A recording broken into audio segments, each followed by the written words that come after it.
Hello guys, welcome back to the channel. आप सभी का फिर से स्वागत है डी कॉमर्स क्लासेस में। दोस्तों, आज के इस वीडियो में हम बात करने वाले हैं जो हमने पहले दो वीडियोस में देखा कि इंट्रोडक्शन टू अकाउंटिंग चैप्टर की जो थ्योरी थी वो हमने देखी, और सेकंड जो वीडियो था उसमें हमने देखा कि कौन से वर्ड्स जो है जिसको आपको अपना दोस्त बनाना है क्योंकि आपको अकाउंट्स इजी पड़े। तो अगर दोस्तों आपने वो दोनों वीडियोस नहीं देखे तो प्लीज आप ये थर्ड वीडियो मत देखिए, क्योंकि आपको उतनी अच्छी अंडरस्टैंडिंग नहीं बनेगी और आपका बेस क्लियर नहीं होगा। इसलिए पहले वो दो वीडियो देखे, उसके बाद ये वीडियो देखे। तो दोस्तों, आज हम बात करने वाले हैं इस चैप्टर की जो एक्सरसाइज है जिसमें शॉर्ट क्वेश्चंस दिए हुए हैं। तो आज हम डिस्कस करेंगे कि वो शॉर्ट क्वेश्चंस में कौन सी चीजें आपको देखनी है। तो चलिए बिना वेट किए स्टार्ट करते हैं इस वीडियो को स्टार्ट करने से पहले एक बात बता दूं कि अगर आप वीडियो पूरा देखो, आपको अच्छा लगे तो लाइक करना मत भूलना। अपना डाउट जो है वो कमेंट सेक्शन में डालिए और चैनल को सब्सक्राइब करिए ताकि और भी ऐसे वीडियोस आप देख सको। अब सबसे बात करते हैं क्वेश्चन नंबर 1 की। तो क्वेश्चन नंबर 1 क्या है? क्वेश्चन नंबर 1 है डिफाइन अकाउंटिंग। आप आई होप कि आप देख पा रहे हो यहाँ पर कि इसके जो फॉन्ट्स है वो सही है कि नहीं, आप बताइएगा जरूर। तो डिफाइन अकाउंटिंग यानी कि अकाउंटिंग क्या है, तो ये मैंने आपको पहले एक्सप्लेन किया हुआ है कि अकाउंटिंग क्या है। फिर भी मैं आपको बता देता हूँ। Accounting is defined as the systematic process of identifying यानी कि आइडेंटिफाई करना, रिकॉर्डिंग उसको रिकॉर्ड करना, क्लासिफाइंग उसको क्लासिफाई करना एसेट और लायबिलिटी में, समराइजिंग और interpreting and communicating information about financial transaction. यानी कि जो भी ट्रांजैक्शन होते हैं वो फाइनेंशियल होने जरूरी है to the users of the accounting information such as the owners, government, investors, creditors etcetera. तो ये बात आपको ध्यान में रखनी है। ये डेफिनेशन को मैंने एक्सप्लेन किया हुआ है पहले, इसीलिए मैं बोल रहा हूँ कि अगर आपने पहले की वीडियोस नहीं देखे तो प्लीज देखकर आइए, क्योंकि वहां पर आपको ये सारी इंफॉर्मेशन इन डेप्थ देखने को मिलेंगी। अब आते हैं यहाँ पर कौन सी इंफॉर्मेशन अकाउंटिंग प्रोवाइड करता है। सबसे पहले resources available in the firm, the means employed to the finance those resources, result achieved by using those resources। यानी कि जो भी रिसोर्स फर्म के पास है उनकी इंफॉर्मेशन प्रोवाइड करेगा। फॉर एग्जांपल जो भी लाइबिलिटी है फर्म की, जो भी एसेट है उनके बारे में इंफॉर्मेशन प्रोवाइड करेगा। जो भी मशीन्स यूज किए गए हैं, जो भी फाइनेंस यूज किया गया है, चाहे शेयर्स हो, डिवेंचर्स हो, कैपिटल हो, लॉन्ग टर्म लोन हो, शॉर्ट टर्म लोन हो, जितने भी टाइप के फाइनेंस यूज किए गए उसके बारे में आपको बताएगा। और फिर जो रिजल्ट है, फाइनल रिजल्ट आपको पता चलता है प्रॉफिट एंड लॉस और आपकी बैलेंस शीट, तो वो भी आपको अकाउंटिंग बताएगा। तो ये था क्वेश्चन नंबर 1। तो ये क्वेश्चन जो है ये बहुत सिंपल है, मैंने पहले एक्सप्लेन किया हुआ है। सेकंड क्वेश्चन में आते हैं, state the end product of financial accounting. यानी कि हम जो भी अकाउंटिंग करते हैं उसका सबसे एंड पार्ट, लेकिन जो सबसे लास्ट में हमको मिलता है वो क्या होता है? वो होता है प्रॉफिट एंड लॉस और balance sheet. Profit and loss को बोलते हैं इनकम एंड एक्सपेंस, जो रहता है income and expense statement, profit and loss statement, और दूसरा होता है बैलेंस शीट। अब सबसे बात करेंगे प्रॉफिट एंड लॉस स्टेटमेंट की यानी कि इनकम स्टेटमेंट की। उसके अंदर आता है trading and profit and loss account. ठीक है, trading and profit and loss account is part of the income statement. It determines the financial position of business based on gross slash net loss और profit. यानी कि profit and loss में दो type के account बनते हैं। पहला जो रहता है अपर साइड में वो होता है ट्रेडिंग अकाउंट, दूसरा होता है profit and loss account. Trading account में क्या होता है, सिंपल सेल्स और परचेस रहता है और डायरेक्ट एक्सपेंसेस रहते हैं और कुछ नहीं रहता। और प्रॉफिट एंड लॉस में क्या होता है कि आपके इनडायरेक्ट एक्सपेंसेस और इनडायरेक्ट इनकम होती है। ये आप टेंशन मत लीजिए, मैं आपको डिटेल में बताऊंगा। ट्रेडिंग अकाउंट से आपको ग्रॉस प्रॉफिट या ग्रॉस लॉस मिलेगा और प्रॉफिट एंड लॉस अकाउंट से आपको नेट प्रॉफिट या नेट लॉस देखने को मिलेगा। तो ये बात आप ध्यान में रखिए। Income statement. दूसरा जो चीज है जो हमको फाइनेंशियल अकाउंटिंग के एंड में मिलता है वो है balance sheet. Balance sheet is helpful in presenting the exact financial position of the business. यानी कि बिजनेस का जो भी पोजीशन होगा, जो भी बिजनेस की एसेट होगी, जो भी बिजनेस की लायबिलिटी होगी, वो आपको बैलेंस शीट बताएगा। और बैलेंस शीट का टोटल हमेशा मैच होता है, जितनी एसेट है उतनी ही लायबिलिटी होती है। अगर आपका बैलेंस शीट का टोटल मैच नहीं हुआ तो समझ लो कि आपका आंसर गलत है। ठीक है। It provide information about the asset and liability in a business to user of the business information. Simple question था। थर्ड क्वेश्चन में आते हैं। Enumerate main objectives of accounting, यानी कि अकाउंटिंग का मेन ऑब्जेक्टिव क्या होता है। सबसे पहला, to keep a systematic record of all the financial transaction, यानी कि जो भी हम ट्रांजैक्शन किए हैं उसका सिस्टमैटिक रिकॉर्ड रखना। दूसरा, to determine profit and loss of a business as reflected in a profit and loss account, यानी कि जो भी प्रॉफिट एंड लॉस हमारे पूरे साल का हुआ है वो हम कैलकुलेट करते हैं अकाउंटिंग से।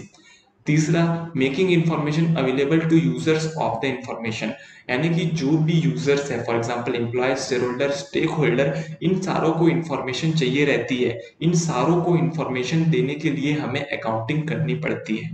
To determine the financial position of business by preparing balance sheet, और at the end of the year जो भी बिजनेस का फाइनेंशियल पोजीशन है, जितने भी एसेट है, जितने भी लायबिलिटी है, वो सब हमको बैलेंस शीट से पता चलता है। तो ये होते हैं 4 मेन ऑब्जेक्टिव्स अकाउंटिंग के। ठीक है, सिंपल क्वेश्चन है, थ्योरी क्वेश्चन है। अब आते हैं फोर्थ में, who are the users of accounting information. दो टाइप के यूजर होते हैं, internal user, external user. Internal user में आता है मैनेजमेंट, एम्प्लॉय और ओनर, और एक्सटर्नल यूजर में आता है investor, creditor, government, public and customer. दोस्तों, मैं इन सभी क्वेश्चंस के पार्ट्स को पहले एक्सप्लेन कर चुका हूं डिटेल में, इसलिए मैं चाहता हूं कि आप पहले के 2 वीडियोस देखो, उसके बाद ही यहाँ पर आओ, नहीं तो आपकी अंडरस्टैंडिंग बहुत कम हो जाएगी। इसीलिए प्लीज वो 2 वीडियोस देखने के बाद ही यहाँ पर आइएगा। अब दोस्तों बात करते हैं क्वेश्चन नंबर 5 की। State the nature of accounting information required by long term lenders. Long term lenders यानी कि जो लॉन्ग टर्म लोन देते हैं, तो जो हमको लॉन्ग टर्म लोन देंगे, हमको उनको कौन सी अकाउंटिंग इंफॉर्मेशन प्रोवाइड करनी पड़ेगी। सबसे पहला, लिक्विडिटी ऑफ बिजनेस। लिक्विडिटी का मतलब होता है कि बिजनेस के पास कितना कैश है या फिर कितना ऐसा एसेट है जो कैश में जल्दी से जल्दी कन्वर्ट हो सकता है, उसको बोलते हैं लिक्विडिटी। अब लॉन्ग टर्म लेंडर्स को लिक्विडिटी से क्या मतलब। लॉन्ग टर्म लेंडर्स लिक्विडिटी इसीलिए चाहते हैं बिजनेस में क्योंकि उनको जो भी इंटरेस्ट पेमेंट होता है, क्या आप वो इंटरेस्ट पेमेंट इन फ्यूचर कर पाओगे टाइम टू टाइम या नहीं कर पाओगे, ये उनको कैसे पता चलेगा। ये पता चलेगा आपकी लिक्विडिटी से। दूसरा, वो ये भी जानना चाहेंगे कि आपके बिजनेस की प्रॉफिटेबिलिटी कैसी है, क्योंकि अगर आपके बिजनेस की प्रॉफिटेबिलिटी अच्छी नहीं है तो हो सकता है आप उनके पैसे को डुबा दो और उनको वापस कुछ ना दो। ऑपरेटिंग एफिशिएंसी, आपका जो बिजनेस काम कर रहा है वो किस एफिशिएंसी से काम कर रहा है, आप अच्छे से काम कर रहे हो या नहीं कर रहे हो, ये भी उनको पता चलता है अकाउंटिंग इंफॉर्मेशन में, ट्रेडिंग अकाउंट देखकर। ग्रोथ पोटेंशियल ऑफ बिजनेस, यानी कि वो 2-3 साल को कंपेयर करके ये देखते हैं कि क्या आपका बिजनेस सही में ग्रो कर रहा है या फिर आपका बिजनेस जो है वो लॉस में जाने के कगार पर आ चुका है। तो ये इंफॉर्मेशन उनको चाहिए होती है। Ability to repay the creditor, की आप कब कैसे रीपे करोगे क्रेडिटर्स को, ये इंफॉर्मेशन भी उनको चाहिए होती है। तो ये सारी इंफॉर्मेशन लॉन्ग टर्म लेंडर्स को हम अकाउंटिंग इंफॉर्मेशन से निकाल कर देते हैं। ठीक है, अब सबसे यहाँ पर फिर ये क्वेश्चन आ गया, एक्सटर्नल यूजर ऑफ इंफॉर्मेशन कौन कौन से होते हैं। External user are those user who are not part of business, जो बिजनेस के पार्ट नहीं होते but are interested in accounting information, लेकिन उनको अकाउंटिंग इंफॉर्मेशन से इंटरेस्ट रहता है। Some of the example of government, supplier, bank, labour union, tax authority, ये सभी आउटसाइडर होते हैं और इन सभी को हम एक्सटर्नल यूजर ऑफ इंफॉर्मेशन बोलते हैं। Enumerate information needs of management, यानी कि मैनेजमेंट को कौन से इंफॉर्मेशन नीड्स होते हैं। Gather data that assist in decision making and planning, पहला जो इंपॉर्टेंट पॉइंट है वो है यहाँ पर कि डिसीजन मेकिंग और प्लानिंग जो है वो करने के लिए आपको कौन सी चीजों की जरूरत पड़ती है वो आपको प्रोवाइड करानी पड़ती है। दूसरा, to determine the soundness of business, यानी कि बिजनेस कितना साउंड है, कितने अच्छे तरीके से काम कर रहा है, ये आपको बताना पड़ता है। कैसे, bye preparing reports on funds, profit and cost, यानी कि इन पर रिपोर्ट बनाकर आप ये बता सकते हो कि आपके बिजनेस कितने अच्छे से चल रहे हैं। तीसरा, to compare current financial statement with past statement, यानी कि जो भी आपके करंट फाइनेंशियल स्टेटमेंट है उसको आप पास्ट स्टेटमेंट से कंपेयर करो और ये जानो कि आपका बिजनेस कितना एफिशिएंसी से काम कर रहा है। तो ये 3 चीजें मैनेजमेंट को लगती है, तो ये 3 इंफॉर्मेशन हम मैनेजमेंट को देते हैं। फिर दूसरा क्वेश्चन है 8वां, give any 3 example of revenue. 3 example बताने हैं आपको रिवेन्यू के, जो कि है डिविडेंड्स, सेल रिवेन्यू और इंटरेस्ट रिसीव। ये तीनों एग्जांपल है रिवेन्यू के। आप सेल से भी पैसा कमा सकते हैं, डिविडेंड से भी कमा सकते हैं और इंटरेस्ट से भी कमा सकते हैं। इंटरेस्ट और सेल तो आपको समझ आ गया, डिविडेंड मैं आपको बताता हूँ क्या होता है। जब कंपनी कोई शेयर को इशू करती है, उसके बदले में पैसे लेती है, फिर कंपनी अपना काम करती है, कंपनी प्रॉफिट कमाती है। हो सकता है 10 साल के बाद कंपनी के पास इतना ज्यादा पैसा हो जाए, प्रॉफिट हो जाए, कि वो सोचे कि मैं थोड़ा सा प्रॉफिट शेयर होल्डर को बांट देती हूँ। अब वो प्रॉफिट को शेयर होल्डर को कैसे बांटेगी? वो प्रॉफिट को बांटेगी एज अ डिविडेंड। तो जब वो डिविडेंड मिलता है इन्वेस्टर को, तो उनके लिए वो होता है इनकम। फॉर एग्जाम्पल, मैं एक प्रोप्राइटरशिप हूँ, मैंने किसी कंपनी में इन्वेस्ट किया, तो कंपनी मेरे को डिविडेंड देगी, तो मेरे को डिविडेंड इनकम होगी, तो वो भी यहाँ पर डिविडेंड इनकम लिया गया है। इसके बाद सिंपल क्वेश्चन है, डेटर और क्रेडिटर में डिफरेंस बताना है, प्रॉफिट और गेन में बताना है। अगर आपने पहला वीडियो देखा है तो आप इजीली बता सकते हो डेटर कौन होता है। डेटर वो होता है जिससे फर्म को पैसा लेना है, क्रेडिटर वो होता है जिसको फर्म को पैसा देना है। तो डेटर्स यानी कि पर्सन और entity owing certain amount to firm, यानी कि उनको फर्म को पैसा देना है। क्रेडिटर्स यानी कि पर्सन और entity who owe money from the firm, यानी कि फर्म से उनको पैसा लेना है। सिंपल है, डेटर्स एसेट होते हैं, क्रेडिटर्स लायबिलिटीज होते हैं। बहुत ही सिंपल। प्रॉफिट और गेन दोनों में क्या डिफरेंस है? Profit is the sum of total income minus total expense. Gain an economic benefit that is derived by disposing of an asset. अगर आप नॉर्मल बिजनेस में गुड्स को परचेस कर रहे हो या सेल कर रहे हो, तो जो प्रॉफिट हो रहा है, तो जो फायदा हो रहा है उसको बोलते हैं प्रॉफिट। लेकिन अगर आप एसेट को बेचकर कोई प्रॉफिट कमा रहे हो तो वो होता है गेन। ठीक है। With in the usual business operation, देखो यहाँ पर लिखा है यूजुअल बिजनेस ऑपरेशन का मतलब है कि आप सेल परचेस से जो प्रॉफिट कमा रहे हो उसको बोलते हैं प्रॉफिट, और आउटसाइड बिजनेस ऑपरेशन से जो पैसा कमा रहे हो उसको बोलते हैं गेन। सिंपल है। Question number 10, accounting information should be comparable. Do you agree with this statement? Yes. क्यों? क्योंकि अगर अकाउंटिंग इंफॉर्मेशन कंपेरेबल नहीं होगी तो हम पिछले साल के डेटा को इस साल के डेटा से कैसे कंपेयर करेंगे? और अगर हम पिछले साल के डेटा को इस साल के डेटा से कंपेयर कर ही नहीं पाएंगे तो हमारे अकाउंटिंग इंफॉर्मेशन बनाने का मतलब ही क्या रहेगा? कोई मतलब नहीं रहेगा। हम अकाउंटिंग इन्फॉर्मेशन बनाते ही इसलिए हैं क्योंकि हमें पता चले कि पिछले साल कितना नेट प्रॉफिट हुआ था, इस साल कितना नेट प्रॉफिट हुआ है, पिछले साल कितना ट्रेडिंग प्रॉफिट हुआ था, इस साल कितना ट्रेडिंग प्रॉफिट हुआ है, पिछले साल का एसेट कितना था, इस साल का एसेट कितना है। हम कंपेयर करने के लिए ही तो बनाते हैं। तो अगर कंपेरेबल नहीं होगा तो कोई मतलब ही नहीं है। तो comparing accounting information is necessary for determining how a firm is performing as compare to his competitor, यानी कि फर्म अपने कॉम्पिटिटर से कितना अच्छा काम कर रहा है ये पता लगाने के लिए। दूसरा, to determine internal performance of firm to check how a firm is performing over years, यानी कि साल दर साल फर्म की ग्रोथ कैसी हो रही है ये पता लगाने के लिए। क्वेश्चन नंबर 10 खत्म। Question number 11, if the accounting information is not clearly presented, which of the qualitative characteristics of accounting information is violated? अगर अकाउंटिंग इंफॉर्मेशन क्लियरली प्रेजेंट नहीं है तो कौन सी क्वालिटेटिव कैरेक्टरिस्टिक्स जो है वो वायलेट हो जाती है? Following characteristics are violated. पहला, डाटा विल बी इरोनियस और बायस्ड विच इंपैक्ट्स रिलायबिलिटी, यानी कि डेटा जो है वो गलत होगा या तो बायस्ड हो गया। बायस्ड यानी कि किसी एक साइड में ज्यादा महत्व देना, एक साइड को ज्यादा महत्व देना, वो होता है बायस्ड। तो डेटा गलत हो गया या तो बायस्ड हो गया। दूसरा, the information loses the validity hence loses relevance, यानी कि अगर जो आपने डेटा बनाया, आपने अकाउंटिंग इंफॉर्मेशन बनाया, उसकी जो वैलिडिटी है वो खत्म हो जाती है। अगर इंफॉर्मेशन गलत रहती है तो वो डेटा वैलिड है ही नहीं, है ही नहीं। अगर वो डेटा वैलिड है ही नहीं तो आप उस डेटा का क्या करोगे? तो उसका कोई भी रेलेवेंस नहीं होता है। उसके बाद तीसरा, records will be difficult to understand and will be prone to errors which impact understandability. यहाँ पर इसकी अंडरस्टैंडेबिलिटी भी हिट होती है। अगर आपको वो चीज समझ ही नहीं आ रही तो मतलब ही क्या हुआ बनाने का। फिर आता है कंपेरेबिलिटी। कंपेरेबिलिटी यानी कि comparison with other report will be difficult resulting in biased interpretation hence impacting comparability.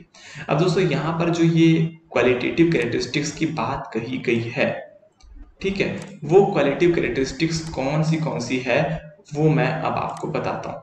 तो यहाँ पर जो है इसको मिटा देते हैं अपन, जो भी एक्स्ट्रा डेटा था उसको मिटा देते हैं।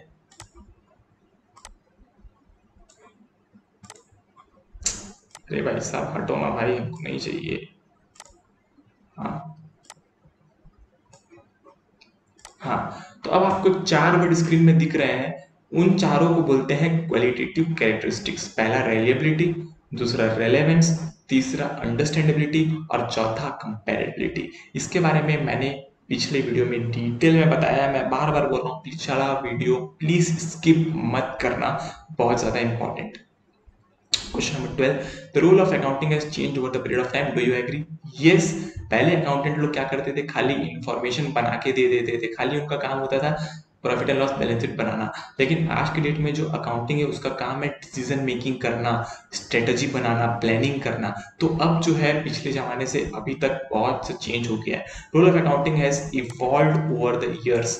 Earlier it was concerned only with record keeping, but in current time it is more concerned with providing business information to relevant user of information. These changes are result of the dynamic change in business structure which has become more competitive nowadays. तो अब दोस्तों relevant user को information देना पड़ता है, पहले खाली record keeping के लिए यूज होता था, लेकिन अभी जो है इन सभी चीजों के लिए यूज होता है। अब बात करते हैं यहाँ पर आखिरी 13, 14, 15 तीन क्वेश्चन बचे हुए हमारे, तीनों इजी है। Giving the example explain each of the following accounting terms. आप खुद बता देंगे। सबसे पहला फिक्स्ड एसेट क्या होता है? Fixed asset are long term asset are not for sale, जिसको हम जल्दी बेचते नहीं है, लॉन्ग टर्म के लिए यूज करते हैं और जो फर्म के इकोनॉमिक बेनिफिट में हेल्प करते हैं। They bring profit over the years, for example land, building, machinery, ये सब हो गए फिक्स्ड एसेट। फिर आता है revenue. Revenue is income earn through routine activities of business such as amount that is received from sale of goods, service provided to customer, commission received, royalties. Expenses, expenses are cost incurred by the business, जो भी हम cost incurred करते हैं उनको बोलते हैं expenses. Short term liability की, यानी कि जो भी लायबिलिटी एक साल के अंदर अंदर पे ऑफ हो जाती है उसको बोलते हैं short term liability. Capital, the sum financed by the owner of the firm in cash or asset, it is recorded as a liability in the balance sheet. Simple है, ये सारे टर्म्स मैंने आपको कल एक्सप्लेन किए थे, बस आपको वही लिखना है। 14, डिफाइन रेवेन्यू एंड एक्सपेंसेस। ये भी मैं एक्सप्लेन कर चुका हूँ। रेवेन्यू का मतलब होता है income earn through routine activity, अभी तो ऊपर एक्सप्लेन किया, सेम क्वेश्चन है, सेम क्वेश्चन। अब आते हैं question number 15, what is primary reason for the business students and other to familiarize themselves with the accounting discipline. Accounting is the language of business. Business की language होती है accounting. Hence, it is necessary for business students and others to familiarize themselves with the accounting discipline. Following reasons are also important. पहला, understand various principle of accounting. सबसे पहले principle of accounting को समझना business student के लिए बहुत ज्यादा जरूरी है। दूसरा, learn how to maintain records of the business, कैसे उन रिकॉर्ड्स को मेंटेन करना है, कैसे जो इन्फॉर्मेशन आपको मिली उसको आप समराइज करो ताकि फाइनेंशियल पोजीशन ऑफ बिजनेस पता चल पाए, और कैसे उसको इंटरप्रेट करना है, ये बहुत ज्यादा इंपॉर्टेंट है बिजनेस स्टूडेंट के लिए। तो सिंपल था कि बिजनेस स्टूडेंट के लिए क्या क्या चीज की जरूरत है, ये मैंने आपको इस वीडियो में बताया है। ठीक है, ये हो गए 15 क्वेश्चन, शॉर्ट क्वेश्चन। अब यहाँ पर कितना टाइम हो रहा है पहले देख लेते हैं हम रिकॉर्डिंग का। अभी खाली 19 मिनट ही हुए हैं, तो अब हम साथ साथ में लॉन्ग क्वेश्चन को भी कर लेंगे। राइट, लॉन्ग क्वेश्चन में बहुत सारे क्वेश्चन हम कर चुके हैं। यहाँ पे बेसिकली जो है 7 क्वेश्चन है, इसमें बहुत सारी ऐसी चीजें हैं जो मैंने आपको पहले ही बताई हुई है, तो आपको ज्यादा दिक्कत नहीं होगी। What is accounting defined is objective. अब दोस्तों मैं व्हाट इज अकाउंटिंग बताते बताते थक गया हूँ। अगर आपको अभी भी नहीं पता व्हाट इज अकाउंटिंग, तो फिर बहुत बहुत बुरी बात है। आपको ये वीडियो में भी मैंने बताया है what is accounting. Objective accounting मैंने आपको बताया maintain records of business transaction, पहला। दूसरा, डिटरमाइनिंग प्रॉफिट एंड लॉस। तीसरा determining the financial position of the firm, और चौथा providing accounting information to various users. तो ये चारों चीजें भी मैंने आपको एक्सप्लेन की थी शॉर्ट आंसर टाइप क्वेश्चन में। Question number 2, explain the factors which necessitate systematic accounting. Systematic accounting क्यों जरूरत है? रिकॉर्डिंग ओनली फाइनेंशियल ट्रांजैक्शन, खाली फाइनेंशियल ट्रांजैक्शन को रिकॉर्ड करता है, बाकी जो भी अदर ट्रांजैक्शन होते हैं उसको रिकॉर्डिंग नहीं करते, इसलिए उसको सिस्टमैटिक रिकॉर्डिंग होना जरूरी है। Recording transaction in monetary terms, यानी कि जो भी मॉनेटरी ट्रांजैक्शन है उसको हम रिकॉर्ड करते हैं, फिर चाहे वो किसी भी नेचर का हो, अगर वो मॉनेटरी नहीं है तो हम उसको रिकॉर्ड नहीं करते। रिकॉर्डिंग इंफॉर्मेशन, जो भी इंफॉर्मेशन है उसको हम एक्यूरेटली रिकॉर्ड करें as per the rules and regulation जो भी दिए गए हैं, और सबसे इंपॉर्टेंट बात सीक्वेंशियल ऑर्डर में रहना चाहिए, डेट के हिसाब से रहना चाहिए। फिर आते हैं क्लासिफिकेशन में, हम उसको क्लासिफाई करते हैं कि वो डेटा जो हमने रिकॉर्ड किया है वो कहाँ जाएगा, वो कौन से अकाउंट में जाएगा, उसको हम लेजर बनाते हैं। लेजर क्या होता है आपको बताएंगे, आगे आपका चैप्टर आएगा लेजर्स का, उसमें समराइज करते हैं ट्रांजैक्शन को, और उसको जो है फिर trading account, profit and loss, balance sheet और ट्रायल बैलेंस में दिखाते हैं। फिर एनालाइज एंड डेटा इंटरप्रिटेशन, जो भी डेटा हम बनाते हैं उसको एनालाइज करते हैं, उनसे चार्ट्स, ग्राफ्स और अकाउंटिंग स्टेटमेंट बनाते हैं और यूजर को कम्युनिकेट करते हैं। तो ये था कि हमको क्यों सिस्टमैटिक अकाउंटिंग की जरूरत है। पहला, फाइनेंशियल ट्रांजैक्शन रिकॉर्ड करने के लिए, मल्टी ट्रांजैक्शन रिकॉर्ड करने के लिए, इन्फॉर्मेशन जो है हमारे पास उसको अच्छे से रिकॉर्ड करने के लिए, इन्फॉर्मेशन को क्लासिफाई करने के लिए, समराइज करने के लिए, और लास्ट में एनालिसिस करने के लिए। तो ये 6 पॉइंट्स आपको ध्यान में रखने हैं। Describe the information needs of external user, यानी कि एक्सटर्नल यूजर को कौन सी इंफॉर्मेशन की जरूरत है। सबसे पहला, एक्सटर्नल में कौन कौन आता है? कस्टमर आता है, कॉम्पिटिटर आता है, गवर्नमेंट और अदर रेगुलेटरी एजेंसी आती है, इन्वेस्टर एंड पोटेंशियल इन्वेस्टर्स आते हैं, लैंडर्स एंड फाइनेंशियल इंस्टीट्यूशंस आते हैं, सोशल रिस्पॉन्सिबिलिटी ग्रुप्स आते हैं, और यूनियंस एंड एम्प्लॉय ग्रुप। तो ये सारी चीजें आती है आउटसाइडर में। अब देखेंगे कि इनकी क्या क्यों ये हमसे डेटा मांगते हैं। Customer require the information to ensure that there is continuity of business so that they have good probability of supply of product, parts and after sales service। अब देखो दोस्तों, अगर आप कोई भी दुकान में अगर आप गुड्स लेने जाते हो तो आप पहले ये देखते हो कि उसकी सर्विस कैसी है।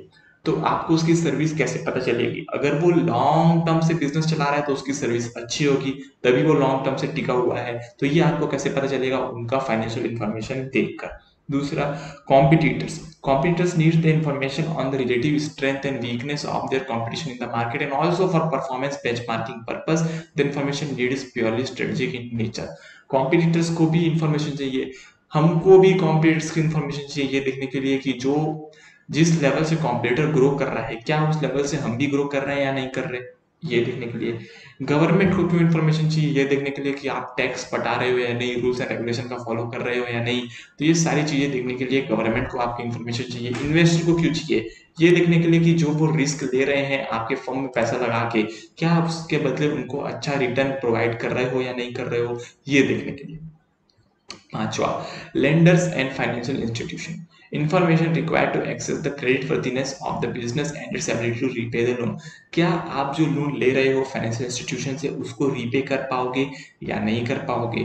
तो ये देखने के लिए लेंडर्स और फाइनेंशियल इंस्टीट्यूशन को आपके अकाउंटिंग इन्फॉर्मेशन की जरूरत पड़ती है। सोशल रिस्पॉन्सिबिलिटी ग्रुप ये देखता है कि जो आप हार्मफुल वेस्ट अगर इन्वायरमेंट में ला रहे हो तो उसको कैसे डिस्पोज कर रहे हो, इन्वायरमेंट को प्रोटेक्ट करने के लिए कौन सी चीजें जो है आप कर रहे हो, वो सब देखने के लिए आपको अकाउंटिंग इन्फॉर्मेशन देनी पड़ती है। और यूनियंस और एम्प्लॉय ग्रुप को profitability, stability and distribution of wealth in business के देखने के लिए आपको इन्फॉर्मेशन देनी पड़ती है। यानी कि जो भी एम्प्लॉयज है वो ये देखेंगे कि क्या आपने अगर उनको परसेंटेज बेसिस पे रखा है तो आप अकाउंटिंग सही से कर रहे हो या नहीं। क्या आपने सेल के परसेंट के बेसिस पे उनको अगर हायर किया है तो क्या आप सेल को सही से रिकॉर्ड कर रहे हो या नहीं। अगर आप सेल को कम रिकॉर्ड करोगे तो उनको जो बोनस मिलेगा वो भी कम मिलेगा, तो वो उनके लिए घाटा हो जाएगा, इसीलिए उनके लिए भी इंफॉर्मेशन की जरूरत पड़ती है। ये हो गया चौथा। अब तीसरा क्वेश्चन ये हो गया। अब आते हैं अपन चौथे क्वेश्चन से पहले पांचवा क्वेश्चन करेंगे, बहुत ज्यादा इजी है। प्रॉफिट और गेन जो मैं आपको पहले बता चुका हूं, अगर ये डेली एक्टिविटी से होता है तो ये प्रॉफिट है, लेकिन अगर ये सेल ऑफ एसेट से होता है तो ये गेन है, तो ये मैं आपको पहले ही बता चुका हूँ, तो इस क्वेश्चन को एक्सप्लेन करने की मेरे को जरूरत नहीं है। और यहाँ पर इन चारों चीजों को मैं अभी आपको एक्सप्लेन किया ऊपर में ये क्या क्या चीजें हैं, तो ये क्वेश्चन भी अपन पहले ही कर चुके हैं। अब जो एक क्वेश्चन बच रहा है वो है क्वेश्चन नंबर 4, जो कि मैं पहले वाले वीडियो में एक्सप्लेन कर चुका हूँ, फिर भी इस वाले वीडियो में आपको मैं बताता हूँ। Asset is a resource of value owned by a person or business that can be used to generate cash flow in future. Asset से आपको कैश फ्लो मिलता है। अब एसेट कौन से टाइप की होती है? Current asset. करंट एसेट यानी कि जो कैश में कन्वर्ट हो जाए बहुत ही इजीली कैश में कन्वर्ट हो जाए, उसको बोलते हैं current asset.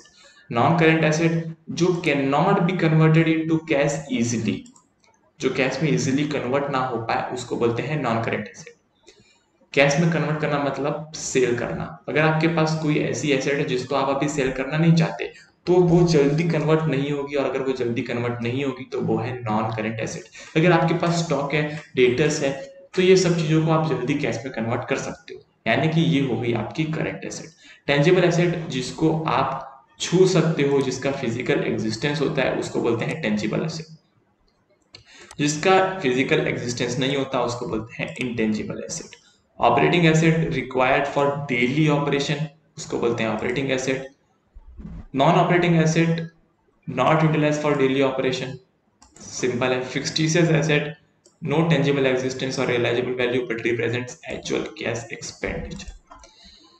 Correct non correct तो पता है, टेंजिबल इंटेंजिबल पता है। ऑपरेटिंग यानी कि जो डेली बिजनेस में यूज होता है उसको बोलते हैं operating assets. For example tools, आपका हैमर हो गया, ऐसा कोई अगर आप फर्नीचर का काम करते हो तो हैमर वैमर आपके रोज यूज होते हैं, वो हो गया आपका operating asset. Non operating asset यानी कि पेंटिंग मशीन जो आप कभी कभी ही यूज करते हो, पूरे फर्नीचर बनने के बाद यूज करते हो, वो हो गया non operating asset. Fixed asset यानी कि जो ऐसी एसेट जो एक्सपेंडिचर है लेकिन आपको दिख नहीं रही है। प्रीपेड एक्सपेंसेस, जो खर्चा आप पहले ही पे कर चुके हो अगले साल का इस साल, वो बैलेंस शीट में कहां दिखेगा? जो खर्चा पिछले साल का, जो खर्चा इस साल का, ध्यान से सुनिएगा, जो खर्चा इस साल का आपने पिछले साल पे कर दिया है, वो पिछले साल के बैलेंस शीट में दिखेगा एसेट में। क्यों? क्योंकि आपने पैसा पहले ही पे कर दिया, अब आपको वहां से सर्विस लेनी है। जो चीज हमको लेनी रहती है वो हमेशा एसेट में आती है, तो हमको सर्विस लेनी है, पैसा तो दे दिया लेकिन सर्विस लेनी है, तो वो आएगा एसेट साइड में। और वो सर्विस जो हमको लेनी है उसको हम बिजनेस में रिकॉर्ड करेंगे प्रीपेड एक्सपेंस, यानी कि हमने पैसा पहले ही प्रीपे कर दिया लेकिन हमको अभी सर्विस मिली नहीं है। तो जब हमको सर्विस मिलेगी तब हम उसको रिकॉग्नाइज करेंगे बुक्स ऑफ अकाउंट में। तो ये जो प्रीपेड एक्सपेंस रहता है इसको हम बोलते हैं फिक्स्ड एसेट। दोस्तों ये था कंप्लीट वीडियो। अरे एक और क्वेश्चन भी है यहाँ पर, क्वेश्चन नंबर 7, इसको देख लेते हैं। Describe the role of accounting in modern world. Modern world में अकाउंटिंग क्या क्या काम आती है? सबसे पहला, मैनेजमेंट को असिस्ट करती है बजट बनाने के लिए, रिपोर्ट्स बनाने के लिए, प्लानिंग करने के लिए, ऑर्गेनाइजिंग करने के लिए, तो वहां पर काम आती है। दूसरा, कंपैरेटिव स्टडी यानी कि पिछले साल से कंपेयर करने के लिए, अपनी स्ट्रेटजी को इम्प्रूव करने के लिए, या फिर जो हमारे कॉम्पिटिटर है उससे कॉम्पीट करने के लिए। सब्सटीट्यूट ऑफ मेमोरी, हमको सब चीज याद नहीं रखना पड़ता, तो इसके लिए भी अकाउंटिंग काम आती है। इंफॉर्मेशन टू एंड यूजर, जो भी एंड यूजर है उनको इंफॉर्मेशन देने के लिए भी जो है अकाउंटिंग काम आती है। तो ये था दोस्तों कंप्लीट वीडियो। अगर आपको वीडियो अच्छा लगा हो तो प्लीज प्लीज प्लीज वीडियो को लाइक करिए बगैर मत जाइए, लाइक करिए वीडियो को। लाइक करोगे तो हमको मोटिवेशन मिलेगा, ठीक है? लाइक करोगे तो हमको हार्ट मिलेगा, ठीक है? उसके बाद चैनल को सब्सक्राइब करो। सब्सक्राइब क्यों करना है? क्योंकि जो भी अगला वीडियो आए वो आपको देखने को मिले। साथ ही साथ जो वहां पर एक बेल बनी हुई है ना, बेल, उस बेल को आपको क्लिक करना है। क्यों? क्योंकि आपको नोटिफिकेशन मिले। और साथ ही साथ आपका जो भी डाउट हो उसको आप कमेंट सेक्शन पे लिखो, क्योंकि मैं उसका वीडियो बनाकर या आपके कमेंट का रिप्लाई करके आपके डाउट को सॉल्व कर दूंगा। दोस्तों ये मेरी राइटिंग ऐसी नहीं है, इससे काफी ज्यादा अच्छी है, ये मैं माउस से दिख रहा हूँ इसलिए ऐसी दिख रही है। आज के लिए इतना ही। जय हिंद। वंदे मातरम। और हाँ, सीखते रहिए क्योंकि सीखना बन तो जीतना बन।